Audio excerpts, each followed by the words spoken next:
Hi friends, ಎಲ್ಲರೂ ಹೇಗಿದ್ದೀರಾ? Friends, ನಿಮ್ಮ ಮನೇಲಿ ಏನಾದರೂ ಪಾಲಕ್ ತಿನ್ನೋಕ್ಕೆ ಇಷ್ಟಪಡೋದಿಲ್ಲ ಅಂದರೆ ಈ ರೀತಿ ಮಾಡಿಕೊಡಿ ರೆಸಿಪಿಯನ್ನು. ಅವರು ತುಂಬ ಇಷ್ಟಪಟ್ಟು ಪಾಲಕ್ ರೆಸಿಪಿಯನ್ನು ತಿಂತಾರೆ. ಸೊ ಯಾವುದಪ್ಪ ರೆಸಿಪಿ ಅಂತ ಇದ್ದೀರಾ? ಈ ರೆಸಿಪಿ ನೀವು ಬೆಳಗ್ಗೆ ಬ್ರೇಕ್ಫಾಸ್ಟ್ಗೂ ಮಾಡ್ಕೋಬೋದು, ರಾತ್ರಿ ಊಟಕ್ಕೆ ಕೂಡ ಮಾಡ್ಕೋಬೋದು. ಹಾಗೆ ನೀವೆಲ್ಲಾದರೂ ಟ್ರಾವೆಲ್ ಮಾಡ್ತಾಯಿದ್ರೆ ಅದಕ್ಕೂ ಕೂಡ ಮಾಡ್ಕೊಂಡು ಹೋಗ್ಬೋದು. ಈಗ ನಾನಿಲ್ಲಿ ಪಾಲಕ್ಕನ್ನು ಎಲೆ ಮಾತ್ರ ತಗೊಂಡು ಇದನ್ನು ಸಣ್ಣಗೆ ಪೀಸಸ್ಸಾಗಿ ಕಟಿಂಗ್ ಮಾಡ್ಕೊಂಡಿದ್ದೀನಿ. ಈಗ ಇದಕ್ಕೆ ಒಂದು 300 ಗ್ರಾಮ್ ಆಗುವಷ್ಟು ಗೋಧಿ ಹಿಟ್ಟು, ಅರಿಶಿನ, ಶುಂಠಿ, ಗರಂ ಮಸಾಲ ಮತ್ತು ರುಚಿಗೆ ತಕ್ಕಷ್ಟು ಉಪ್ಪು, ಕಡಲೆ ಹಿಟ್ಟನ್ನು 1 ಮುಷ್ಟಿ ಆಗೋಷ್ಟು ಸೇರಿಸ್ತಾ ಇದ್ದೀನಿ. ಸ್ವಲ್ಪ ತುಪ್ಪ ಹಾಕಿ ಚೆನ್ನಾಗಿ ಮಿಕ್ಸ್ ಮಾಡ್ಕೋಬೇಕು. ಇದಕ್ಕೆ ನಾವು ಜಾಸ್ತಿ ನೀರನ್ನು ಕೂಡ ಹಾಕಬಾರ್ದು ಫ್ರೆಂಡ್ಸ್. ಈಗ ಇದಕ್ಕೆ ನಾನಿಲ್ಲಿ ರುಚಿಗೆ ತಕ್ಕಷ್ಟು ಕೆಂಪು ಮೆಣಸಿನ ಪುಡಿ ಕೂಡ ಸೇರಿಸ್ಕೊತಾ ಇದ್ದೀನಿ. ನೀವು ಖಾರವನ್ನು ನಿಮ್ಮ ಕ್ವಾಂಟಿಟಿ ಪ್ರಕಾರ ನೀವು ಜಾಸ್ತಿ ಕಡಿಮೆ ಮಾಡ್ಕೋಬೋದು. ಈಗ ಇದಕ್ಕೆ ಸ್ವಲ್ಪ ನೀರನ್ನು ಸೇರಿಸ್ಕೊಂಡು ಗಟ್ಟಿಯಾಗಿ ಕಲಿಸ್ಕೋಬೇಕು. ಯಾಕಂದರೆ ಪಾಲಕ್ಕಲ್ಲಿ ಜಾಸ್ತಿ ನೀರಿರುತ್ತೆ, ಹಾಗೆ ಇದು ನೀರು ಹೊಡೆಯೋಕ್ಕೆ ಶುರು ಆದರೆ ತುಂಬ ತಿಳುವಾಗ್ಬಿಡುತ್ತೆ ಹಿಟ್ಟು. ಹಾಗಾಗಿ ಸ್ವಲ್ಪನೇ ನೀರನ್ನು ಹಾಕ್ಕೊಂಡು ಗಟ್ಟಿಯಾಗಿ ಕಲಿಸ್ಕೊಳ್ಳಿ.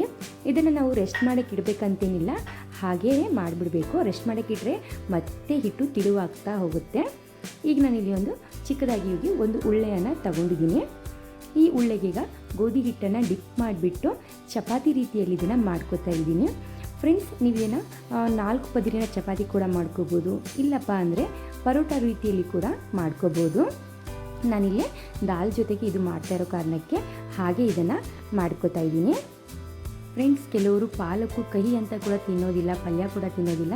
ಅಂಥವ್ರಿಗೆ ಈ ರೀತಿ ಚಪಾತಿ ಮಾಡಿಕೊಡಿ. ಸ್ವಲ್ಪನೂ ಕಹಿ ಅನಿಸೋದಿಲ್ಲ, ತುಂಬ ಅಂದರೆ ತುಂಬಾ ಚೆನ್ನಾಗಾಗುತ್ತೆ ಈ ಚಪಾತಿ ಕೂಡ.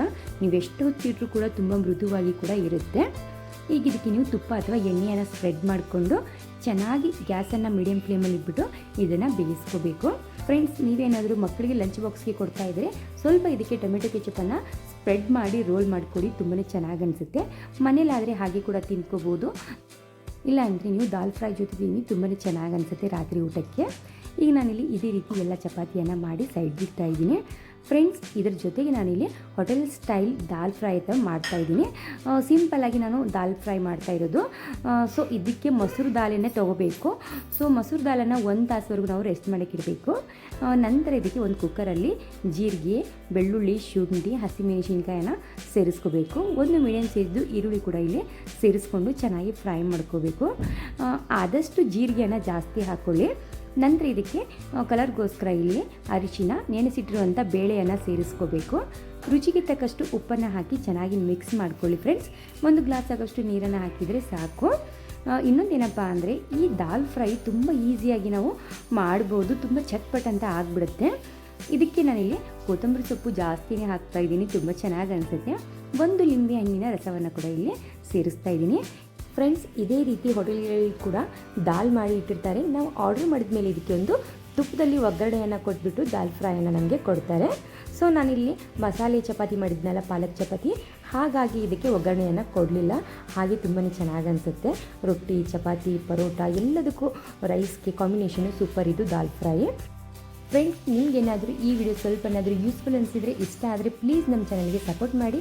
ಹಾಗೆ ನಮ್ಮ ಚಾನಲ್ನ ಸಬ್ಸ್ಕ್ರೈಬ್ ಮಾಡ್ಕೊಳ್ಳಿ. ಮತ್ತೊಂದು ವಿಡಿಯೋ ಜೊತೆಗೆ ಮತ್ತೆ ಸಿಗ್ತೀನಿ. ಈ ವಿಡಿಯೋ ನೋಡೋದಕ್ಕೆ ಥ್ಯಾಂಕ್ ಯು ಸೋ ಮಚ್.